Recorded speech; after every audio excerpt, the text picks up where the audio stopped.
ये जो सफेद बर्फ की चादर बिछी पड़ी है, इसको छूने का मन तो कर रहा है कि दौड़कर आगे तक चला जाऊं, लेकिन मेरे पांव के निशान आ जाएंगे, ये खराब ना हो जाए।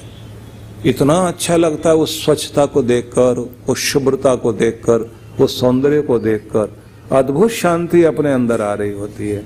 बिल्कुल ऐसा ही निर्मल अवस्था उस समय होती है जब आप अपने मन को शांत करके ध्यान में परमात्मा के चलना शुरू करते हैं, तो आपका मौन सिद्ध होने लग जाता है, आपकी खामोशी स्थिर होने लग जाती है, संसार बहुत दूर खड़ा रह जाता है और आप अपने आनंद में अंदर उतरते जाते हैं।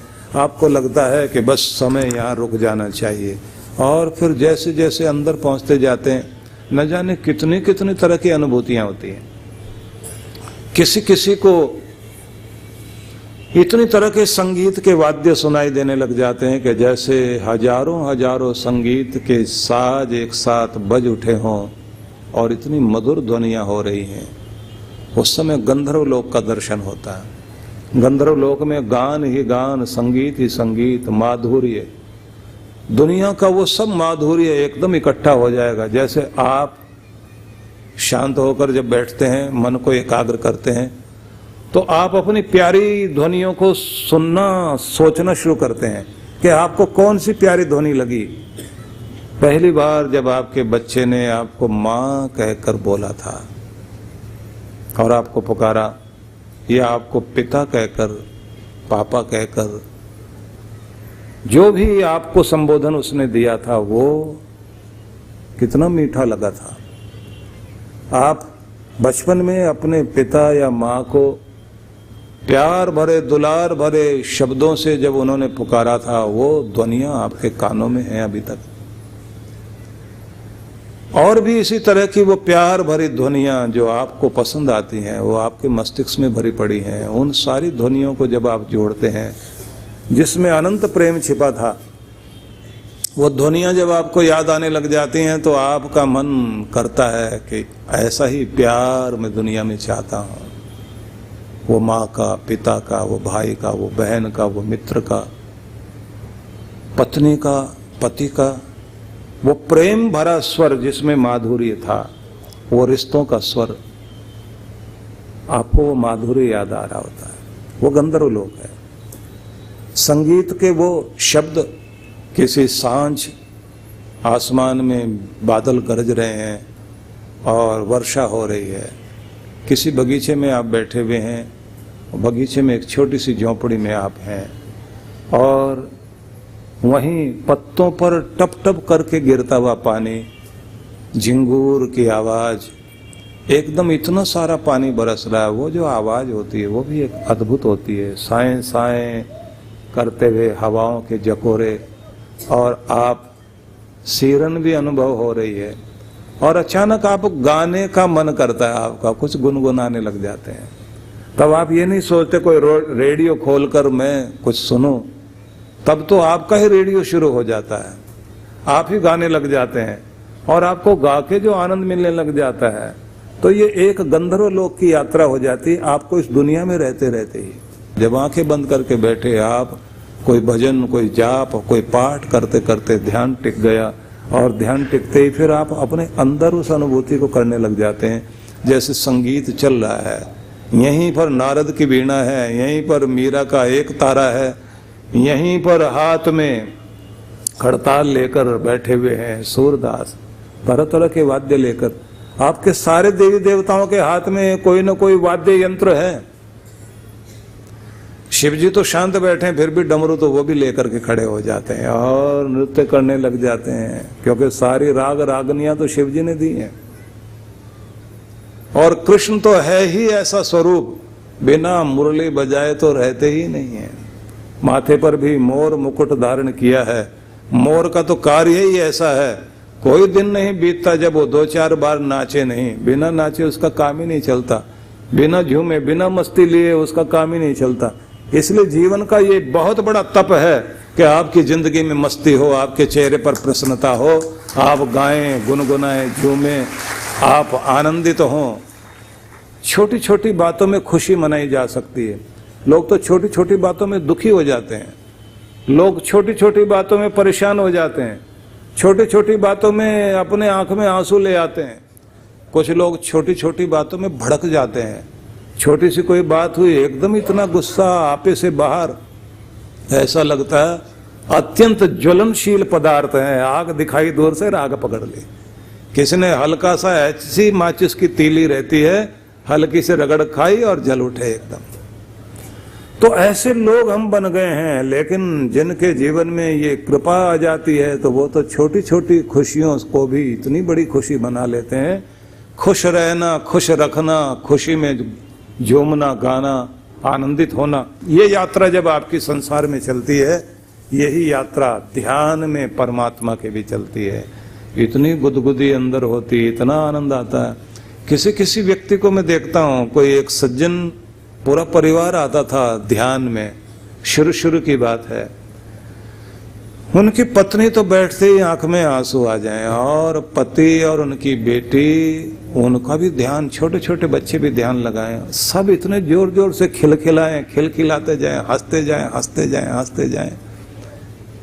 सब कहें हुआ क्या है। जब ध्यान हटा तो उनको पूछा गया क्या हो रहा था, बोले कुछ नहीं पता, ऐसा लगता है परमात्मा हमारे साथ खेल रहा था, हमको गुदगुदा रहा था, आनंदित कर रहा था। कोई भी रूप आपके जीवन में आ सकता है। और जो अद्भुत लोग होते हैं, इस दुनिया के हिसाब से नहीं चलते, दुनिया के मालिक के हिसाब से चलते हैं। उनकी संगति भी परमात्मा की होती है। बालक ध्रुव जो है, भगवान नारायण के साथ में खेलने के लिए उन्हें आमंत्रित करते थे। अपने ध्यान में बैठे हुए, अपनी भक्ति में बैठे हुए, और संध्या वेला में एकाएक प्रकाश चमका, और जैसे प्रकाश सामने आया तो देखते हैं एक दिव्य रूप सामने दिखाई दे रहा। बालक ध्रुव ने पूछा, आप कौन हैं? बोले, जिसकी तुम भक्ति करते हो मैं वही हूँ। अच्छा, आप विष्णु हैं, आप नारायण हैं? हाँ, मैं नारायण हूँ।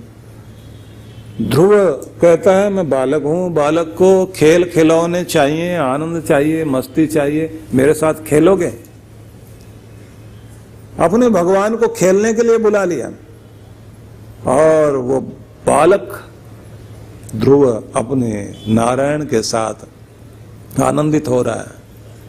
आपको ये अजीब लगेगा, लेकिन मैं आपको कहना चाहता हूं, कोई समाधि में बैठने वाला भक्त भी बालक बन जाता है और परमात्मा को कहता है, गुदगुदाओ तुम, खिलाओ मुझे, हंसाओ मुझे, पुकारो मुझे, मेरे साथ गाओ, मेरे साथ गुनगुनाओ। और उस समय अंदर की आती हुई तरंगे उसी तरह से आपको गदगद करने लग जाती हैं, आनंदित करने लग जाती हैं, अद्भुत रूप हो जाता है। लेकिन इससे पहले एक बात जरूर ध्यान में रखनी चाहिए सभी को। पहले तो श्रद्धा, दूसरा विश्वास, तीसरा दृढ़ संकल्प, चौथा नियम का पालन, ये सब आपके जीवन में साथ साथ चले। और इसी के साथ में एक आदत और बनाओ। वो आदत ये, मुस्कुराते रहने की, छोटी छोटी बातों में हंसना, मुस्कुराना, खुश रहना। और कारण मत ढूंढो किस बात पे हंसा जाए, किस बात पे खुश रहा जाए। बिना बात के खुश रहोगे तो खुशी जिंदगी में रहेगी। और अगर आप ये सोचोगे इतने नोट मेरी जिंदगी में आ जाए, मेरी तिजोरी में आ जाए, उसके बाद फिर मैं हंसूंगा, मुस्कुराऊंगा, तो ये सोच लीजिए फिर तो जिंदगी के आखिरी दौर में भी पहुंच जाओगे तो अभी मुस्कुरा नहीं पाओगे। तब भी यही कहते रहोगे, तिजोरी अभी पूरी भरी नहीं है, एक और तिजोरी लेके आए, वो और भर दे, फिर मुस्कुराऊंगा। फिर नहीं मुस्कुरा पाओगे। बिना बात के मुस्कुराया जा सकता है, बिना बात के गुनगुनाया जा सकता है, बिना बात के आनंदित हुआ जा सकता है। बात हो तो भी मुस्कुराओ, बिना बात के भी मुस्कुराओ। मुस्कुराना अगर आपको आ गया तो समझ लीजिए जीना आपको आ गया। तो कल हमने सुना था, कृष्ण भगवान ने हमको समझाया कि वाणी का तप करिए, शरीर का तप करिए। तो नपा तुला बोलना, मधुकर मधुर हितकारी बोलना, और खुलकर दूसरों के गुणों की प्रशंसा करना दिल खोलकर, और अपना भी उचित से अधिक मूल्यांकन ना करें। मतलब अपने जीवन का मूल्यांकन करिए कि मैं भी कुछ हूं। उचित मूल्यांकन करिए, अनुचित नहीं। जबरदस्ती के महान मत बन जाना, लेकिन जो उचित मूल्यांकन है वो अपना करो कि हाँ मैं भी पिता परमात्मा का बेटा हूं। जिन हाथों से उसने हिमालय को बनाया, देवी देवताओं को, या देवी देवता जैसे मनुष्य के शरीरों की रचना की, हिमालय की रचना की, नदी पहाड़ फूलों की रचना की, और सुंदर तितलियों को बनाया, परिंदों को बनाया, उसी परमात्मा ने अपने हाथों से मेरे शरीर की भी रचना की है। जो दूसरों को दिया है वो मुझे भी दिया है, तो ऐसा तो कम मैं भी नहीं हूं। और अपने किसी न किसी गुण को याद करना चाहिए, कोई हॉबी, कोई न कोई अच्छाई, उसे याद करके अपनी उचित कीमत लगानी चाहिए कि मैं भी कीमती हूं। अपने आप की प्रशंसा भी करनी चाहिए। कभी कभी अच्छा हो जाए आपके द्वारा, तो अच्छा हो जाने के बाद एक काम जरूर करिए कि अपनी पीठ खुद ही थपथपा लीजिए। दुनिया तो पीठ थपथपाएगी नहीं, पीठ पीछे आके धक्का देने का काम तो लोग करते हैं। और वो आपकी प्रशंसा करता है जो आपको बटरिंग करके फिसलाना चाहता है, जिससे कोई मतलब लेना होता है। लेकिन आपको क्या आदत बनानी है? दूसरों के अच्छे गुणों की तारीफ करो, खुद का उचित मूल्यांकन करो, और किसी विषय की सही जानकारी जब पूरी हो जाए तभी आप उसके बारे में बोलें। निरर्थक बोलने से बचना चाहिए। स्वयं का भी मूल्यांकन करना, दूसरों का भी करना, दूसरों के गुणों की तारीफ करनी है, शांत रहना, मधुर रहना, नाप तोल कर खाना, नाप तोल कर बोलना, ये सारी चीजें कल आपको बताई गई थी। तो वो याद कर लीजिए। अब चलते हैं आगे, क्योंकि कृष्ण भगवान के जिस तप के विषय में हम चर्चा कर रहे थे, भगवान ने कहा था वाणी का तप, शरीर का तप। अब हम अगले तप के बारे में विचार करते हैं। भगवान ने कहा जीवन की शुद्धि के लिए ये सब तप करने जरूरी हैं, जिनमें आपको तीसरा तप मानसिक तप करना। मानसिक तप क्या है? मनः प्रसाद सौम्यत्वम मौनमात्म विनिग्रह भाव संशुद्धि इति एतत् तपो मानसम उच्यते। मनः प्रसादः, मन को प्रसन्न रखना, चेहरे पर मुस्कान बनाए रखना, हंसते मुस्कुराते रहना। ये दुनिया रोने वालों को नहीं, हंसने वालों को पसंद करती है। लेकिन जब आपका हंसना गलत समय में होता है और जब आप किसी का मजाक उड़ाते हुए हंसते हैं, तब आपकी हंसी भी गुनाह बन जाती है। समझ में आ रहा ना? मैं जल्दी जल्दी बोल रहा हूं, नोट कर लें तो बहुत अच्छा, नहीं तो दिल की कॉपी पे नोट कर लें। तो मैंने आपसे कहा दुनिया हंसने वालों को पसंद करेगी, रोने वालों को नहीं। रोता हुआ बच्चा किसी को अच्छा नहीं लगता, लेकिन हंसता हुआ बच्चा सब किसी को पसंद आता है। तो खुद भी हंसें, दूसरों को भी हंसाएं। व्हाट्सएप देख करके अकेले अकेले मत हंसा करो, लोग पागल समझ लेंगे। और ज्यादा देर तक व्हाट्सएप के साथ मत रहा करें, लोग आपको बेरोजगार समझ लेंगे। इसको कोई काम धंधा ही नहीं है। बात बात में मोबाइल की तरफ मत देखिए। तो मैंने तो ये कोशिश की है, जो मैं कह रहा था ना कि मुस्कुराहट बांटो, तो इसलिए मैंने थोड़ी थोड़ी मुस्कुराहट बांटी है भैया, इसलिए थोड़े चेहरे पे मुस्कुराहट आ गई ना आपके।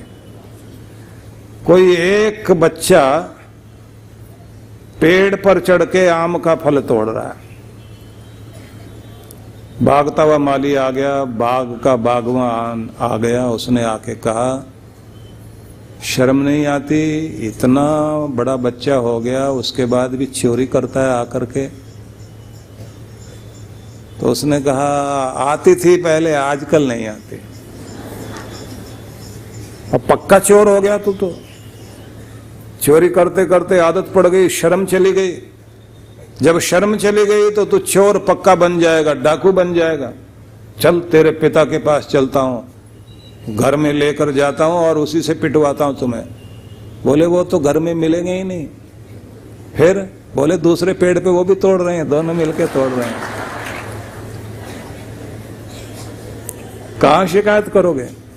तो अब की बार थोड़ी ज्यादा हंसी आई ना चेहरे पर, तो गुदगुदाया जा सकता है, प्रसन्नता दी जा सकती है। प्रसन्नता बांटिए, मतलब सिर्फ इतना ही है, प्रसन्नता बांटना है। तो आपको कहा गया भगवान श्री कृष्ण ने, मनः प्रसाद सौम्य त्वम मौनम आत्म निग्रह, जिसका मन प्रसन्न रहता है और जिसके मन में संतोष है, संतुलन है। संतोष, संतुष्ट होना, आज की उपलब्धि पर संतुष्ट होकर मन में चैन लाइए। हजारों लाखों से अच्छा हूं, बहुत कुछ मेरे भगवान ने दिया। जो जो भी भगवान ने उपलब्धियां दी हैं उन सबको याद करके परमात्मा को थैंक्स करना शुरू कर दीजिए। जितना जितना आप धन्यवाद करते चले जाएंगे उतना उतना आपको और दिया जाएगा, और धन्यवाद करने वाले को और धन्यवाद का काबिल बना दिया जाता है। शिकायत करने वाले को शिकायत ही बना देता है भगवान। इसलिए धन्यवादी बन जाओ, जिससे भगवान और दे और दे और दे, और आप धन्यवाद करते रहे और खिलखिलाते मुस्कुराते रहो। रोनी सूरत मत बनाओ। हर एक आदमी के चेहरे पर दुखों की कहानी लिखी हुई है, लेकिन अगर देखा जाए तो किसी के सिर दर्द हो जाए तो सिर दर्द आधा घंटा हो जाएगा, 20 मिनट हो जाएगा, दवाई ले लोगे ठीक हो जाएगा। 1 घंटा हो गया मान लीजिए, तो सारा दिन आप क्या कहते हैं, दिन ही खराब हो गया मेरा तो आज। सुबह उठते ही सूरज निकला, सिर दर्द, सारा दिन ही खराब, क्योंकि उस 1 घंटे के दुख को हम 23 घंटे के ऊपर चादर की तरफ फैला देते हैं। विश्व में अनाथ समस्या भयावह है। भारत में अनाथ लावारिस बच्चों की संख्या 4 करोड़ से अधिक है। बेबस, लाचार, भोले बचपन को आपके प्रेम और सहयोग की जरूरत है। हम सूरत, गुजरात और कानपुर, उत्तर प्रदेश में 2 अनाथालय चलाते हैं। अत्यंत गरीब 1000 बालक बालिकाओं के लिए फरीदाबाद, हरियाणा में ज्ञानोदय विद्यालय और झारखंड प्रदेश में नक्सली समस्या आतंकग्रस्त क्षेत्र में आदिवासी बालक बालिकाओं के लिए 2 स्कूल संचालित करते हैं। इस महान कार्य के लिए आपके आर्थिक सहयोग से इन बच्चों का भविष्य संवर सकता है।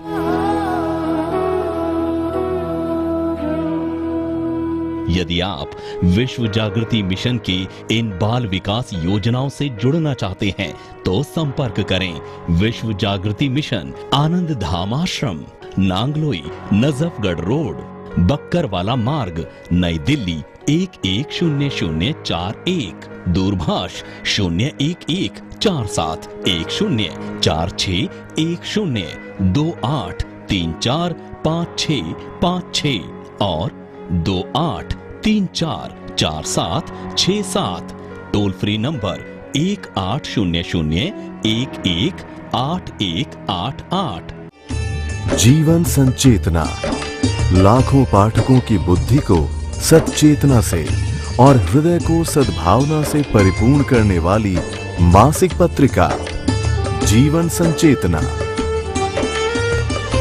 ये देववाणी है परम पूज्य श्री सुधांशु जी महाराज के उपदेशों को पढ़ने एकमात्र समान उपयोगी मासिक पत्रिका जीवन संचेतना।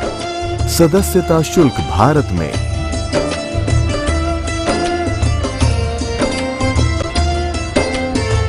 सदस्यता शुल्क विदेश में।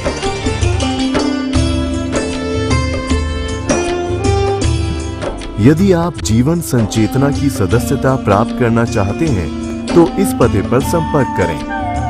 विश्व जागृति मिशन, आनंद धाम आश्रम, नांगलोई, नजफगढ़ रोड, बक्करवाला मार्ग, नई दिल्ली